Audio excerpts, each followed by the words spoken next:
चलो जल्दी आ गया तो मुझे सजा मिल गई। इधर भी शूटिंग कर रहा हूँ। चंपत राय जी को भी माल्यार्पण कर उनका स्वागत करें। अब मैं करता हूँ, ऐसे तो मानेंगे नहीं। हो गया नहीं मेरे एक मिनट तो गलत डालता है। गुरु जी का आदेश है।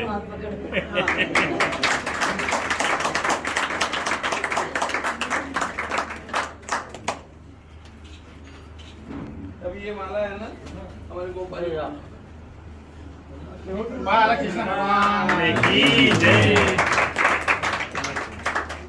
जय श्री राम। शर्मा जी की होना चाहिए। अब गोपाल जी को जरूर नहीं देने वाले हैं। मैं तो संज्ञा देने वाले हैं।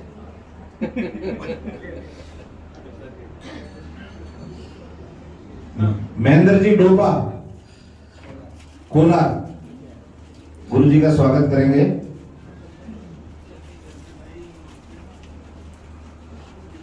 और अब हम जिसकी प्रतीक्षा में हैं गुरु जी से आशीर्वचन के लिए, मैं गुरु जी से आग्रह करूंगा कि आप अपने आशीर्वचनों द्वारा हमें लाभान्वित करें।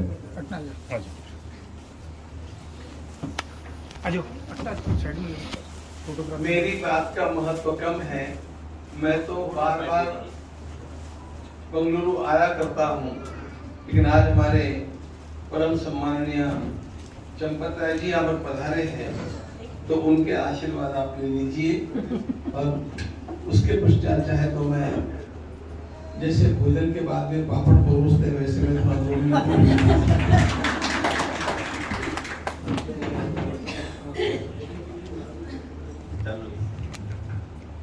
श्रद्धेय माताओं,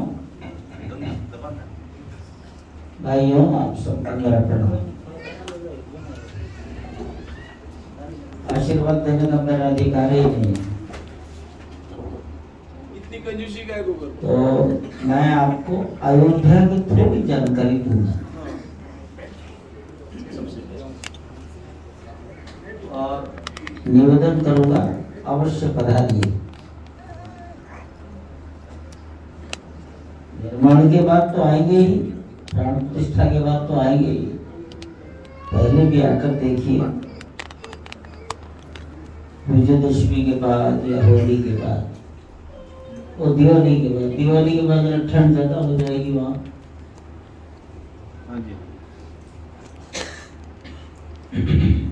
तो बहुत सारी बातें तो आजकल सोशल मीडिया में, अखबारों में आ रही हैं, 500 साल की लड़ाई वगैरह वगैरह। वो लड़ाई सब स्थानीय समाज की थी। विश्व हिंदू परिषद के सामने वो विषय 1983 में आया। मुझे कृतज्ञता के रूप में बताना चाहिए कि कांग्रेस के एक बड़े नेता थे पश्चिमी उत्तर प्रदेश के, उनके द्वारा आया। अशोक जी को कहा गया कि जरा जाओ बाबूजी के पास, जाओ, क्या चाहते हो बाबू? दाऊदयाल खन्ना नहीं, क्या चाहते हो? बूढ़े आदमी थे, 5 बार विधायक रहे कांग्रेस के नाम पर। बाबूजी कहने लगे, चाहता हूँ अब समय आ गया है, अयोध्या मथुरा काशी मुक्त करा दो। अशोक जी तो आप लोगों ने पता नहीं भोगता है कि नहीं भोगा है उनको।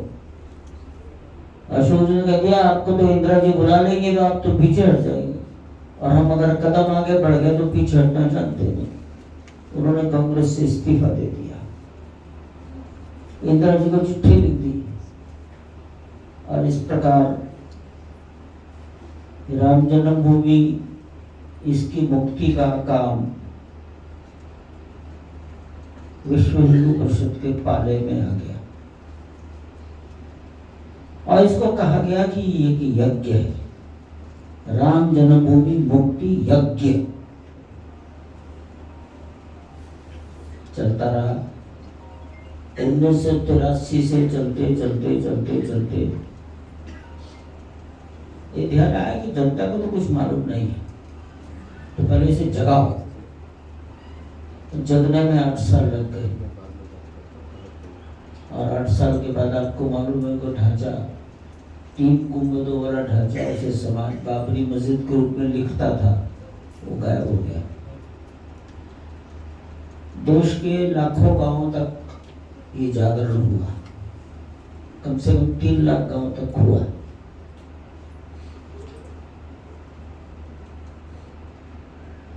गिरने के बाद भारत सरकार को लगा कि गंभीर हो गई बात।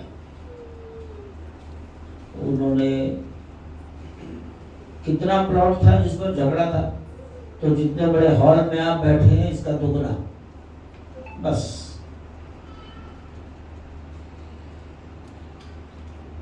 और इस हॉल से दुगने बड़े एरिया की रक्षा के लिए 70 एकड़ जमीन भारत सरकार ने एक्वायर कर ली 1993 में। इसकी रक्षा करनी है, रक्षा नहीं की तो टूट गया।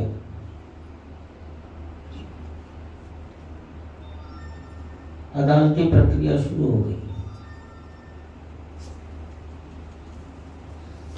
भारत सरकार के राष्ट्रपति महोदय ने शंकर दयाल शर्मा जी, उन्होंने एक सवाल खड़ा किया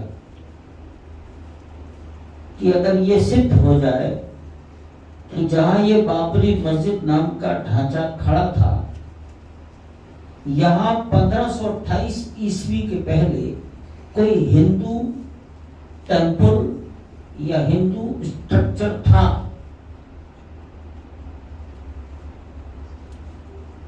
तो ये जमीन हिंदू समाज को दे दी जाएगी, ये सिद्ध हो जाए।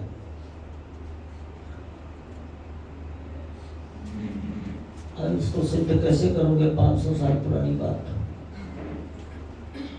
और ये एक प्रकार से अदालती प्रक्रिया का विषय तेज गति से बढ़ गया। सवाल अटक गया 1528 के पहले क्या था, आज है, ठीक समझ में आ गई बात, पहले क्या था। तो पहले क्या था इसको जानने के लिए जमीन के नीचे जाना पड़ेगा। अगर कुछ रहा होगा तो उसका कोई ना कोई 2, 4, 10, 20 टुकड़े डेब्रिस नीचे मिल जाएगा। ये एक सिद्धांत तय हुआ। अब नीचे कैसे जाए? तो नीचे जाने से पहले फिर विज्ञान आया कि राडार तरंगों से जमीन के नीचे की फोटोग्राफी करके देखो, अगर फोटो में कुछ आ गया तो पता लग जाएगा। भारत में जमीन के नीचे की फोटोग्राफी करने वाला एक भी विद्वान, एक भी IIT नहीं था। तो कनाडा के लोग आए, उन्होंने जमीन के नीचे फोटोग्राफी करी राडार तरंगों से। आजकल ये जितने हाईवे फ्लाईओवर बन रहे हैं, राडार तरंगों से पहले जमीन के नीचे का सर्वे होता है। और उसमें ये बात आ गई कि जमीन के नीचे दूर दूर तक एक भवन दिख रहा है। छोटी सी रिपोर्ट है, बहुत फोटोग्राफ है, उसको दिख रहा है। तो अब इसको देखो, तब इसमें मट्टी हटाकर नीचे से निकालो, तो स्ट्रक्चर निकल गया। क्या क्या निकला छोड़। और इस आधार पर ये हिंदू समाज को मिल गया 2010 में। अब निर्णय में थोड़ी सी अड़चन डाल दी। वो अड़चन के कारण किसी को स्वीकार नहीं हुआ, तो सब लोग अपील में चले गए सर्वोच्च न्यायालय। वो अपील 7 साल तक पेंडिंग पड़ी रही। क्यों पड़ी रही इस विवाद में नहीं जाना। और 7 साल के बाद एक स्टेज ऐसी आई कि अब इसको शुरू करो। फिर एक बाधा आ गई कि अरे भाई इतने दिन से लड़ रहे हैं, कुछ बातचीत कर लो, हो सकता मामला सुलझ जाए। वो भी चला 4 महीने। श्री रविशंकर जी उसमें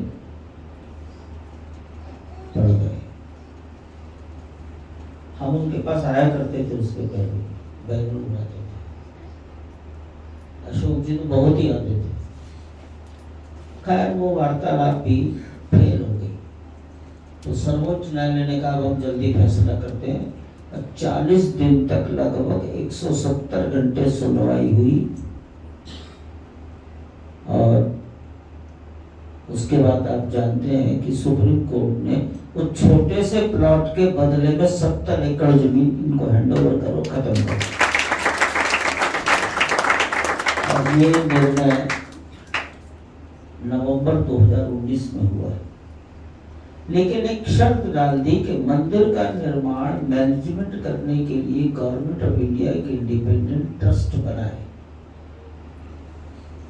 वो ट्रस्ट बन गया, आप उसके कोषाध्यक्ष हैं,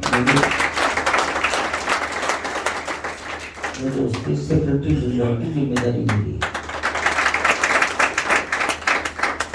अब इतनी जगह थी, अब इतनी मिल गई तो दिमाग भी फैल जाता है आदमी का, हमारा भी फैल गया कि जरा बड़ा मंदिर बना ले।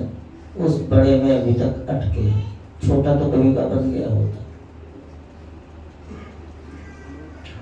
ये मंदिर लगभग 380 फीट लंबा है।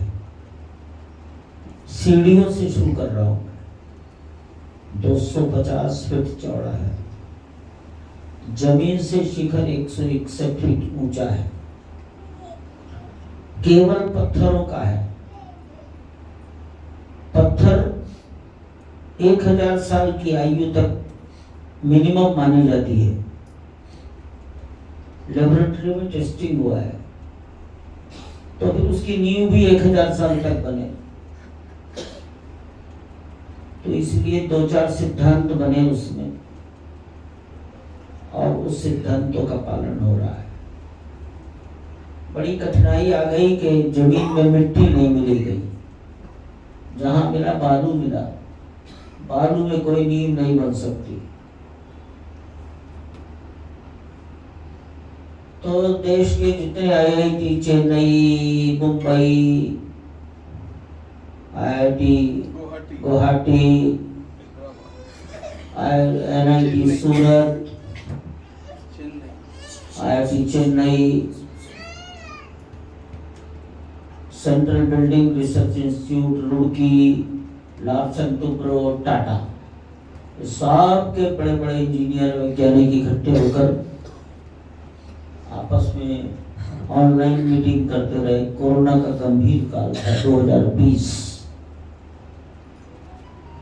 और तब उन्होंने एक पद्धति, एक छोटे शब्दों में बोल देता हूँ, उन्होंने कहा कि जितने हिस्से में मंदिर बनना है उससे दुगने से भी अधिक हिस्से में जमीन के नीचे एक चट्टान ढलाई करो, आर्टिफिशियल रॉक ये बना दो। कोई मार्ग नहीं था, वही हुआ। 6 महीने से भी अधिक समय लगा और वो रॉक तैयार हो। उसके ऊपर प्लिंथ फर्श ऊंचा करना था, वो ग्रेनाइट से किया गया। ग्रेनाइट क्यों लगाया गया उसके कारण अलग इंजीनियरिंग सिस्टम है। उस 21 फीट ऊंची प्लिंथ बनी है ग्रेनाइट। ये ग्रेनाइट सब कर्नाटक से, बेंगलुरु के पास से ही गया है या फिर तेलंगाना से गया है। 21 फीट ऊंची ग्रेनाइट की प्लिंथ बनने के बाद मंदिर की रचना प्रारंभ हुई है। ये मंदिर राजस्थान के भरतपुर जिले के बयाना तहसील के बंसी पहाड़पुर गांव की पहाड़ियों के पत्थर से बन रहा है। पिंक कलर का सैंडस्टोन है। इसका सिलेक्शन भी 1987-88 में कर लिया गया था। अशोक जी कितना एडवांस चलते थे। फैसला हुआ 1920 में, 2020 में, और 1986-87 में उन्होंने स्टोन का सिलेक्शन करवा लिया। ये उनका एक फोरसाइटेडनेस था कि तो होना ही है। कितने मरेंगे मुझे मालूम नहीं, मैं जिंदा रहूंगा ये भी मुझे मालूम नहीं, ये करना होगा। वो अक्सर बोलते थे, वो इतना एडवांस चलते थे। और 3 मंजिला मंदिर है, ग्राउंड फ्लोर, ग्राउंड प्लस 2, 392 लगभग 400 खंभों के ऊपर ये खड़ा होगा।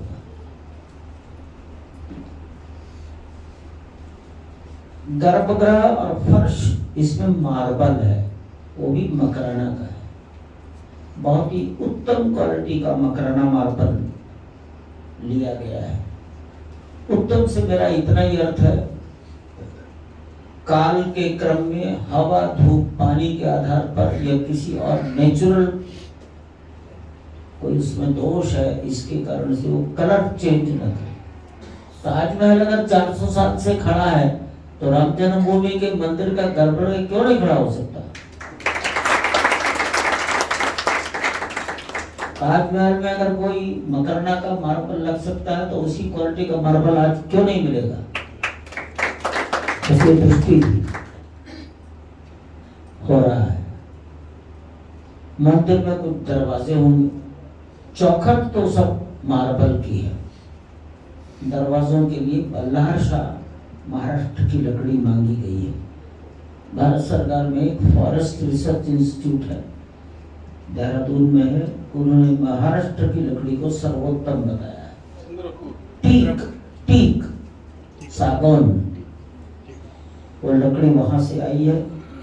उसकी नक्काशी का काम हैदराबाद की एक फर्म को दिया गया है और नक्काशी करने वाले कारीगर सब तमिलनाडु के हैं। तो कैसे भिन्न भिन्न राज्यों का कंट्रीब्यूशन इसमें। मंदिर की सभी नक्काशी राजस्थान के सिरोही जनपद के पिंडवाड़ा कस्बे में हुई है। और आजकल जो वहाँ मंदिर के खंभों में मूर्तियां उकेरी जा रही हैं, वो उड़ीसा के कारीगर हैं।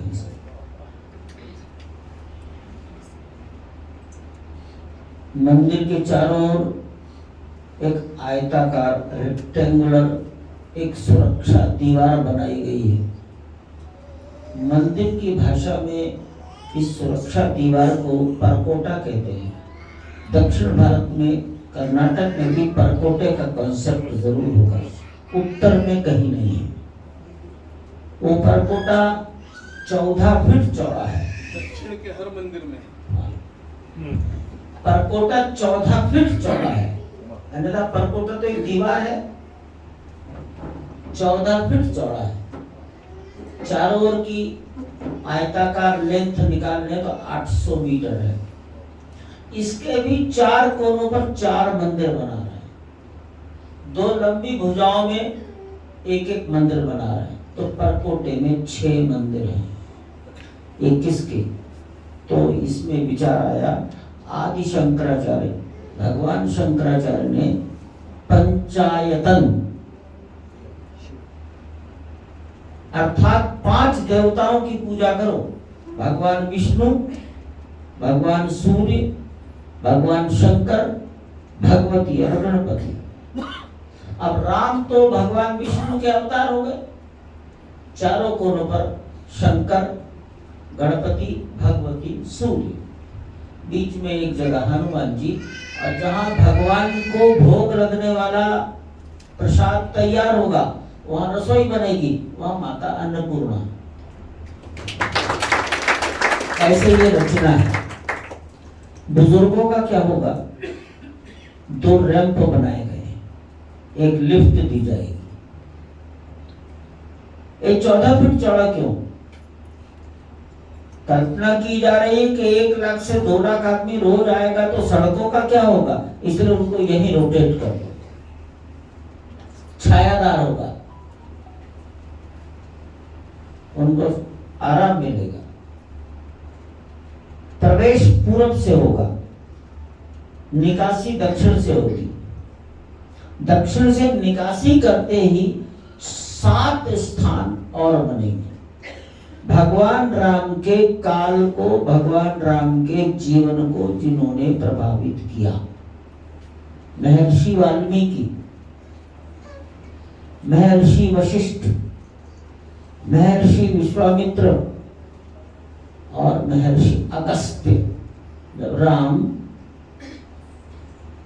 चले रामेश्वरम से आगे, तो उनको अगस्त ने कहते हैं एक मंत्र दिया, आदित्य हृदय, युद्ध में विजय प्राप्ति के लिए। तो महर्षि अगस्त का छोटा सा मंदिर बनाएंगे। इसके अतिरिक्त राम जब वनवास में गए हैं तो उनका पहली मित्रता हुई है निषाद से। निषाद राज का मंदिर बनाएंगे। जंगल में उन्होंने दर्शन दिए हैं माता शबरी को। किसी शिला को स्पर्श करके माता अहिल्या प्रकट हुई है। और अंत में अपने पिता का तो उन्होंने कभी संस्कार किया नहीं, अपनी गोद में रखकर जल अर्पण किया है जटायु। तो ये स्थान वहां बनाए जाएंगे। अब ये यात्री आएंगे, अयोध्या छोटा सा है।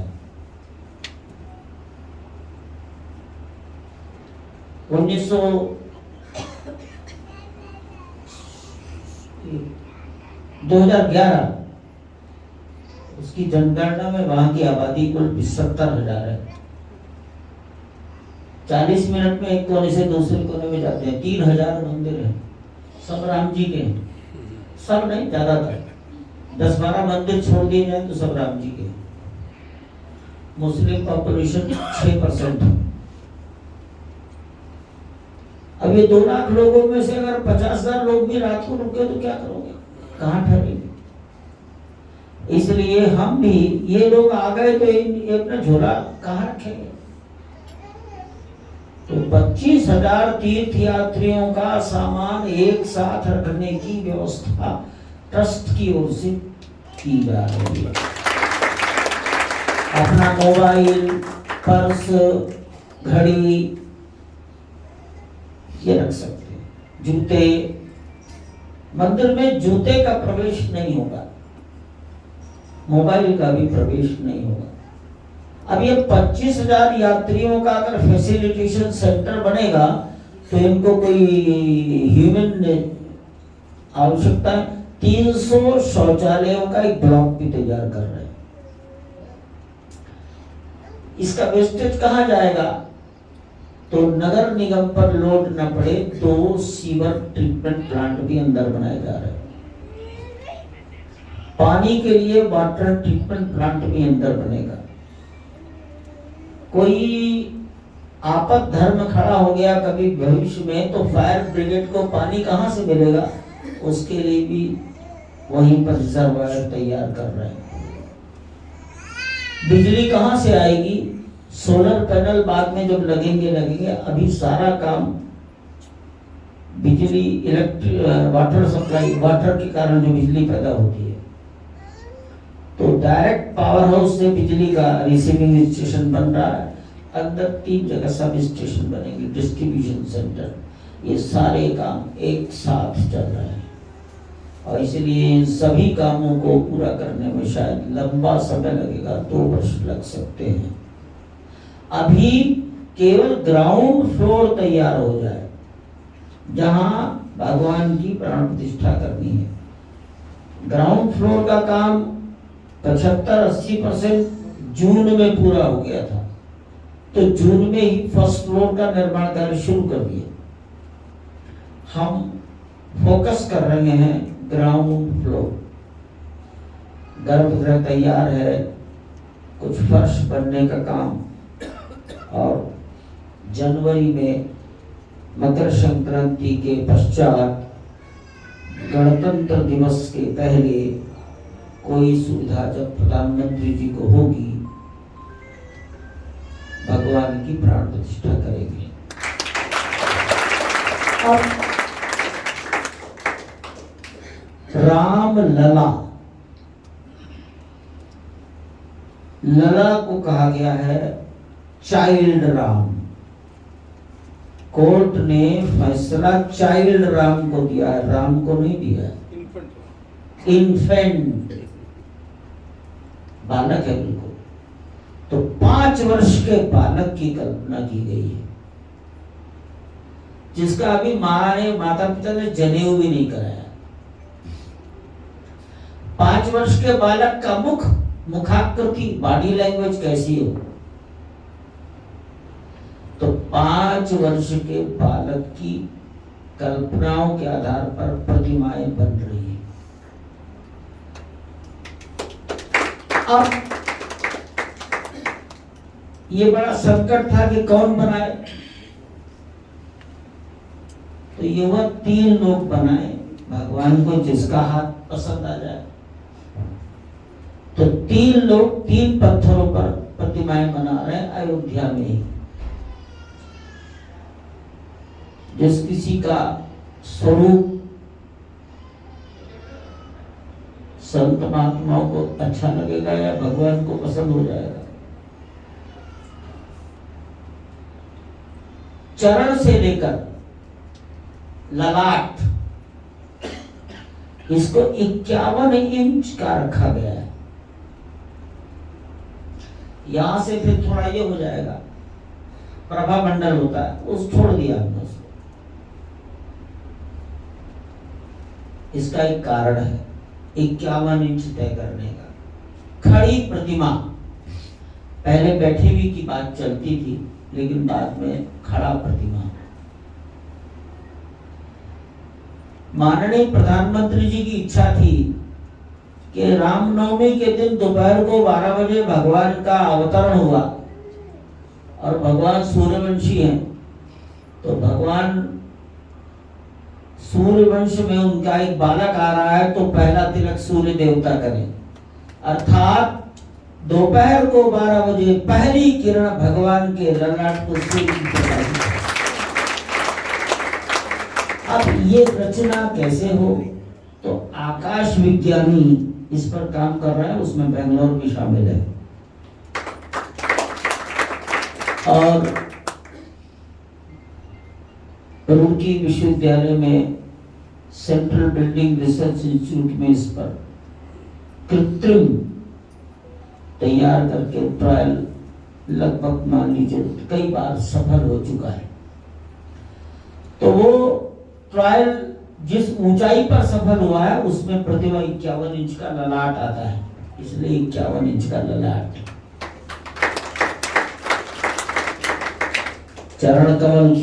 चरण कमल के फूल पर खड़े होंगे, उसके नीचे एक पेडेस्टल होगा, ऐसा कुल ये प्रारूप है। आप सब लोग यही कामना करें प्रभु से कि ये इच्छा पूरी हो जाए।